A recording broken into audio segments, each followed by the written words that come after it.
वीरेन जी स्वागत। किस तरह की चर्चा है ट्रंप के टैरिफ वार को लेकर वीरेन जी? ब्रजेश जी, लोग ये कह रहे हैं कि अपने घर के उद्योग को बचाने के लिए ये सब दुनिया भर में टैक्स लगाने का, शुल्क लगाने का मामला चल रहा है कि हमारे घरेलू उद्योग बढ़े, लोग घरेलू सामान खरीदें, बाहर से जो सामान आ रहा है विदेशों से उसको कम खरीदें। हिंदुस्तान जैसे देश में जहां दाल भात भी दोनों टाइम चैन से न मिल पाए, लोग राशन के भरोसे जिंदा हो, उनको आयरिफ टैरिफ से क्या लेना देना है, उनको इससे बहुत ज़्यादा बातें समझ में नहीं आती हैं। 80% लोग इन सब चीज़ों से बेखबर हैं। अखबार में पढ़ा, टीवी पे सुना कि कोई टैक्स लगने वाला है, कोई टैक्स लग गया है, लेकिन जिनके बच्चे विदेशों में पढ़ने गए हैं वहाँ उनकी नौकरियाँ सुरक्षित रहेंगी, वहाँ वो पढ़ाई कर पाएंगे, वहाँ अमेरिका में उनका वीज़ा कायम रहेगा, ये आशंकाएं उन लोगों के सामने तुरंत चुनौती के रूप में आई हैं। भारत जैसे देश में जब परमाणु परीक्षण हुआ था तब उस समय बहुत ज़्यादा प्रतिबंध लगाए गए, तब भी ये देश बिना आयात के जीवित रहा और खड़ा रहा। तो जो आयात पर टैरिफ लग रहा है, निर्यात पर कह लीजिए एक तरह से, वो टैरिफ पहले अमेरिका बताते हैं कि 3% लेता था, जो हमारे यहाँ सामान जाता था उस पर 3% लेता था, अब उसने कहा 27% लेंगे। अब वो जो लोग निर्यात कर रहे हैं उनका नुकसान होगा। स्वाभाविक सी बात है कि भारत 52% लेता था क्योंकि उसको अपने घरेलू उद्योगों को मजबूत करना है। हर आदमी अपने घर को मजबूत करना चाहता है। अब ट्रंप आए हैं, 4 साल का ही उनका कार्यकाल है, 3 महीना हुआ उनको, 25 जनवरी को शपथ लिए थे। अब 3 महीने में उन्होंने इतनी उथल पुथल मचाई है, तो आप ये सोचिए कि 4 साल में वो आगे क्या करेंगे। है ना? आप तो और डरवाई दे रहे हैं।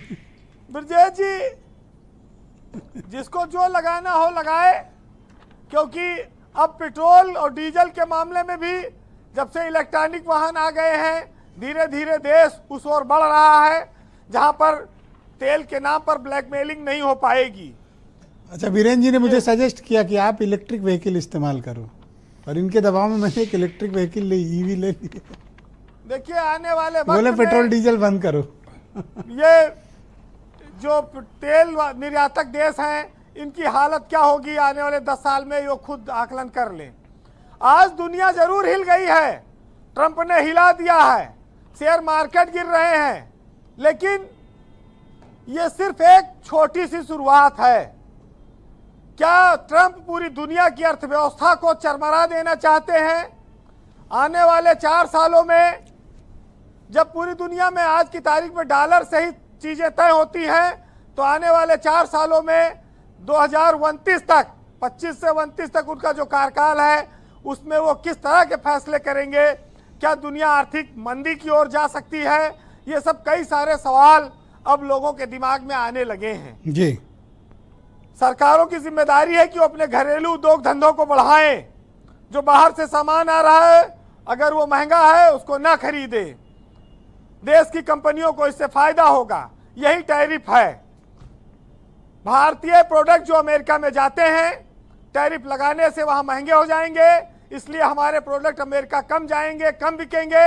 अमेरिका का यह कहना है कि उनके सामान, घरेलू उद्योग वहां ज्यादा बिकेगा, उनको इससे घरेलू व्यापार उनका मजबूत होगा। बस यही इतना टैरिफ के बारे में हम लोग जान पाए हैं। लेकिन भारत के साथ साथ पूरी दुनिया को इस बात की आशंका है कि आने वाला 4 साल कहीं बहुत उथल पुथल भरा ना हो जी, क्योंकि डॉलर के ही चीजों से सारी दुनिया चल रही है। एक संभावना ये जताई जा रही है कि शायद भारत और अमेरिका के बीच आने वाले कुछ दिनों में एक मिनी डील हो जाए कि टैरिफ वाले मामले में कुछ छूट मिल सकती है। इस पर भी चर्चा चल रही है। लेकिन जब इस दुनिया में अमेरिका ने टैरिफ वार शुरू किया है, तो खाली एक देश पे नहीं है, ये बात सही है, बहुत सारे लोगों पर ये बात आएगी। हाँ। लेकिन 27% टैरिफ भारत बर्दाश्त कर पाएगा कि नहीं, बाकी दुनिया के देश बर्दाश्त कर पाएंगे कि नहीं, वो अपनी अपनी हालत जाने। लेकिन भारत में एक कहानी प्रचलित है कि भेड़ों को एक बार वहम हो गया कि गड़ेरिया उनके ऊन का मुनाफा कमाकर बहुत अमीर बन रहा है, तो इसलिए उन्होंने बदला लेने के लिए कसाई से दोस्ती कर ली। तो फिर कसाई समझ लो क्या करता है, वही हाल भेड़ों का होने वाला है। समझ तो गए आजकल मनीष कुछ जी? लोग शायद ऐसा ही काम कर रहे हैं। फिलहाल ब्रजेश जी एक साहित्यकार हैं, उन्होंने लिखा है कि हर जगह तुम्हारा अधिकार है, तुम दुनिया को जैसा चाहो चलाओ, लेकिन यह बात समझ लेना कि तुम बहुत दिनों तक इस तरह के एक तरफा फैसलों से चल नहीं पाओगे, टिक नहीं पाओगे।